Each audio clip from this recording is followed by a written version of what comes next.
Le matin du 24 février 2018, la France se fige. Sur les ondes d'Europe 1, une voix rauque, familière, et pourtant si rare, prononce deux mots simples. Ça me dégoûte. Ce sont les mots de Brigitte Bardot, 83 ans à l'époque, qui viennent de tomber comme un coup près dans l'affaire la plus médiatisée de ces dernières années. La bataille pour l'héritage de Johnny Hallyday. Ces deux mots, secs, tranchants, résonnent aussitôt dans tout le pays. Ils claquent comme un jugement sans appel, un cri du cœur d'une femme connue pour son franc-parler et son indépendance absolue. À cet instant, le silence de Bardot, ce silence qu'elle garde depuis des décennies, loin des plateaux et des polémiques, se brise net. Pour une nation entière, c'est un choc. Qu'une figure aussi mythique, d'ordinaire détachée du tumulte médiatique, ose parler publiquement d'une affaire aussi sensible, donne à ses propos un poids exceptionnel. Depuis la mort de Johnny, le 5 décembre 2017, la France se déchire. D'un côté, Laetitia, la veuve, et de l'autre, David et Laura, les enfants du premier mariage.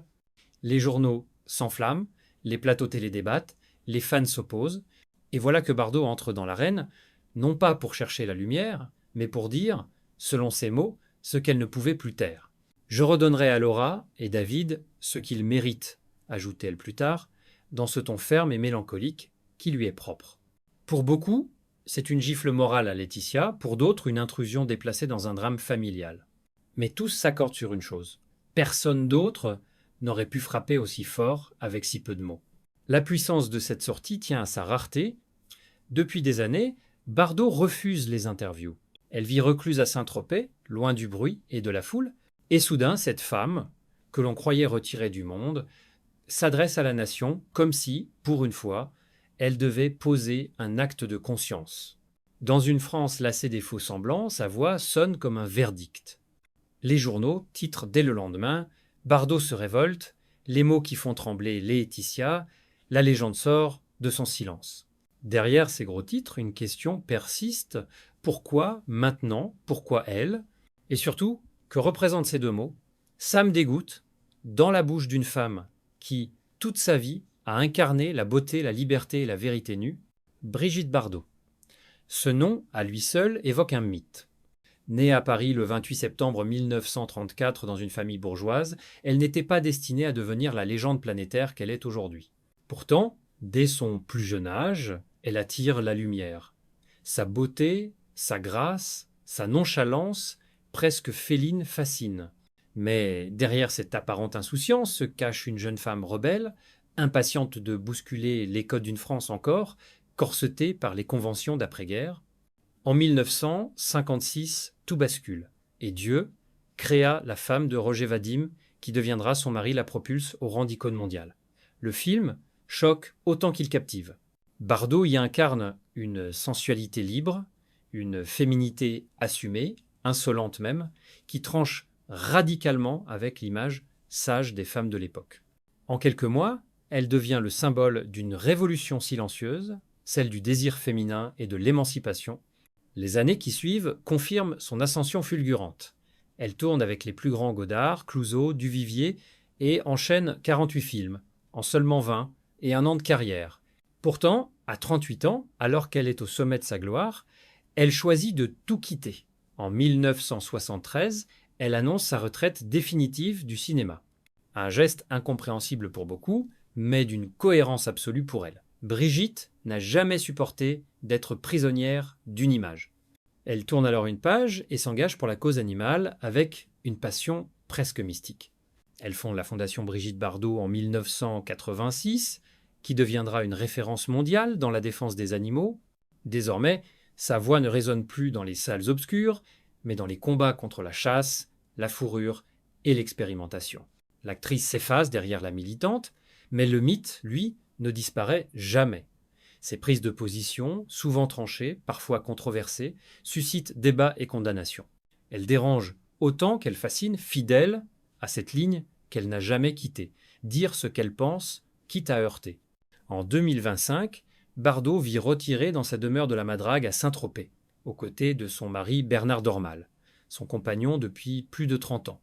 Elle ne sort presque plus, ne parle presque jamais. Pourtant, lorsqu'elle le fait, le monde écoute. Car Brigitte Bardot n'est pas seulement une actrice, elle est une conscience. Une femme qui, par son silence autant que par ses mots, incarne une forme d'authenticité perdue. C'est cette aura, forgée par des décennies d'indépendance et de courage, qui donnera à ses paroles de 2018 une résonance hors du commun. Quand Bardot parle, ce n'est pas une starlette qui s'exprime, c'est un symbole de la liberté française qui se lève. Le 24 Faradévrier 2018, la France s'éveille avec un mélange d'étonnement et d'incrédulité. Brigitte Bardot, que l'on n'entendait plus depuis des années, vient de participer à la matinale d'Europe 1. C'est un événement à lui seul.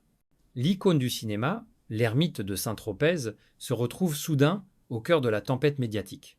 Le journaliste l'interroge sur l'affaire qui divise le pays. La succession de Johnny Hallyday. Bardot écoute, soupire, puis lâche d'une voix rauque « ça me dégoûte, rien d'autre ». 2 mots qui font l'effet d'un tremblement de terre. Les réactions ne se font pas attendre. En quelques heures, les chaînes d'information tournent en boucle ses propos. Les réseaux sociaux explosent. Pour certains, elle a dit tout haut ce que beaucoup pensaient tout bas. L'exclusion de David et Laura du testament est une honte. Pour d'autres, elle a franchi une limite en se mêlant d'une histoire familiale qui ne la regarde pas, mais ce qui frappe, c'est l'autorité morale que lui confèrent ces décennies de silence. Quand Bardot parle, c'est toujours pour dire quelque chose d'essentiel. Les mots sont violents, mais juste à ses yeux. Elle poursuit « Moi, si j'étais Laetitia, je remettrais les pendules à l'heure ». Cette phrase, prononcée avec une gravité rare, devient immédiatement virale. Elle révèle qu'elle a pris le temps de comprendre les détails de l'affaire, la gestion des sociétés musicales, la mainmise supposée de la famille Boudou, la mise à l'écart des premiers enfants. Loin d'un simple avis d'humeur, Bardot s'exprime avec la conviction d'une femme révoltée par l'injustice. Les journaux s'emparent du scandale. Le Parisien, Le Monde, Gala, tous titrent sur cette intervention inattendue. Les talk-shows invitent des avocats, des proches du clan Hallyday, des psychologues pour commenter la portée de ces 2 mots. Et au-delà de l'affaire, c'est la symbolique même du geste qui fascine. Pourquoi Bardot, cette légende farouchement indépendante, a-t-elle, elle, ressenti le besoin de parler ? Certains y voient un élan de loyauté envers une certaine idée de la France, celle où la morale compte plus que le droit. D'autres estiment qu'elle défend simplement une justice du cœur, fidèle à la femme de principe qu'elle a toujours été. Ce qui est sûr, c'est que cette apparition soudaine a bouleversé le récit médiatique. Jusqu'alors, l'affaire Hallyday n'était qu'une querelle d'héritage. Avec Bardot, elle devient un drame moral, presque national. Et dans ce tumulte, une vérité s'impose, la voix de Bardot, cassée mais lucide, pèse encore plus lourd que les cris de tout un pays. Ce qui se joue dans cette affaire dépasse de loin les simples questions d'argent. L'héritage de Johnny Hallyday devient un miroir des tensions morales et familiales françaises. D'un côté, Laetitia, veuve et gardienne, autoproclamée de la mémoire du rocker. De l'autre, David et Laura, les enfants du premier lit, qui se battent pour une reconnaissance autant sentimentale que patrimoniale. Lorsque Brigitte Bardot intervient, ce n'est pas seulement pour défendre des chiffres, mais pour rappeler une valeur oubliée, la décence. Elle s'indigne de voir une famille déchirée et une veuve accusée de manipulation. Sa phrase « ça me dégoûte » n'est pas dirigée uniquement contre Laetitia, mais contre une société qui, selon elle, a perdu le sens de la loyauté. Bardot, qui a toujours défendu la vérité brute, ne supporte ni les faux-semblants, ni les injustices cachées sous des prétextes juridiques. Dans son esprit, un père ne déshérite pas ses enfants. Point final. Puis elle va plus loin. Je n'aime pas la façon dont les sociétés musicales de Johnny ont été mises au nom de la grand-mère et du père de Laetitia. Cette phrase, presque anodine, ouvre une boîte de Pandore. Le public découvre alors un système complexe où les droits musicaux du chanteur sont placés sous contrôle familial de la lignée Boudou. Une stratégie légale, certes, mais qui interroge. Bardot, sans même hausser le ton, met le doigt sur une faille morale. Quand la loi permet ce que la conscience réprouve.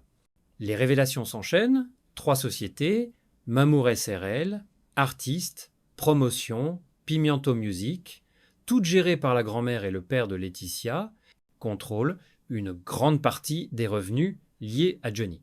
Les Français découvrent avec stupéfaction que l'héritage de leur idole est devenu un échiquier familial. Et la sortie de Bardot agit comme une étincelle sur un baril de poudre. Les médias s'en emparent, Les anciens amis du chanteur s'expriment, les partisans se déchirent. Brigitte Bardot, sans le vouloir, vient de donner une dimension éthique à un scandale juridique. Son avis devient un point de repère, une sorte de boussole morale dans une mer de confusion. Mais ce courage lui coûte cher. Certains journalistes soulignent l'ironie d'une femme parlant de liens familiaux alors qu'elle-même a eu une relation distante avec son fils unique. Pourtant, elle ne vacille pas. Fidèle à elle-même, elle assume chaque mot. Pour elle, la vérité n'est pas toujours aimable, mais elle est nécessaire. Et dans cette guerre d'héritage, devenue guerre d'honneur, Bardot aura rappelé, une fois encore, qu'au-delà de la gloire, il reste l'humain et la conscience. Lorsque les mots de Brigitte Bardot se répandent dans toute la France, la réaction ne se fait pas attendre. Certains l'acclamant. Enfin, une voix honnête, libre, qui ose dire tout haut ce que d'autres murmurent. D'autres, au contraire, la jugent sévèrement. On lui reproche son ingérence dans une histoire privée, mais surtout, on la renvoie à son propre passé de mère absente. Le nom de son fils, Nicolas Jacques Charrier, refait surface dans les colonnes des journaux. On rappelle qu'elle a avoué ne pas avoir l'instinct maternel, qu'elle a choisi le cinéma plutôt que la maternité, et qu'elle n'a jamais caché ce désintérêt. Les critiques se multiplient. Qui est-elle pour parler de l'amour filial ? Titrent certains magazines. Mais ceux qui la connaissent savent que Bardot ne prétend pas donner de leçons de maternité. Ce qu'elle défend, c'est un principe, celui de la justice naturelle, celle du cœur. Dans sa bouche, remettre les pendules à l'heure n'a rien d'une posture morale. C'est un appel à la droiture, à la décence, ces valeurs qui, à ses yeux, transcendent les blessures personnelles. Cette contradiction entre la femme et le mythe nourrit le débat. Et pourtant, c'est peu être ce paradoxe même qui rend Bardot si humaine. Elle ne se cache pas derrière une image idéalisée.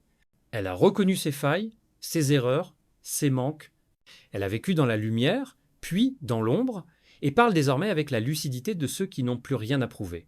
À 91 ans, elle n'a ni compte à rendre, ni réputation à sauver. Ce qu'elle dit, elle le dit parce qu'elle le pense, simplement.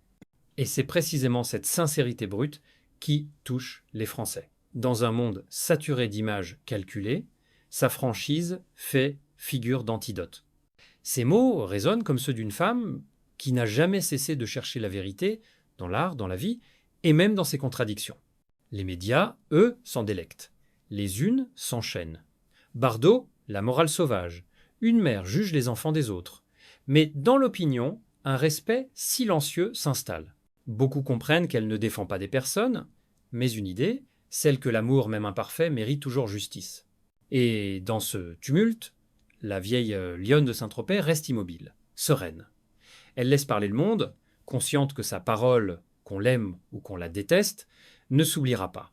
Car, derrière les reproches, il y a cette vérité qu'aucun journaliste ne peut effacer. Brigitte Bardot a osé dire ce que beaucoup n'avaient plus le courage de formuler. Les années ont passé et le tumulte s'est apaisé. Après des mois de procès, d'accusations et de titres enflammés, un accord est finalement trouvé. Laura Smet reçoit une compensation financière et quelques objets personnels de son père, tandis que David Hallyday choisit de se retirer, affirmant qu'il ne se battait pas pour l'argent, mais pour la mémoire.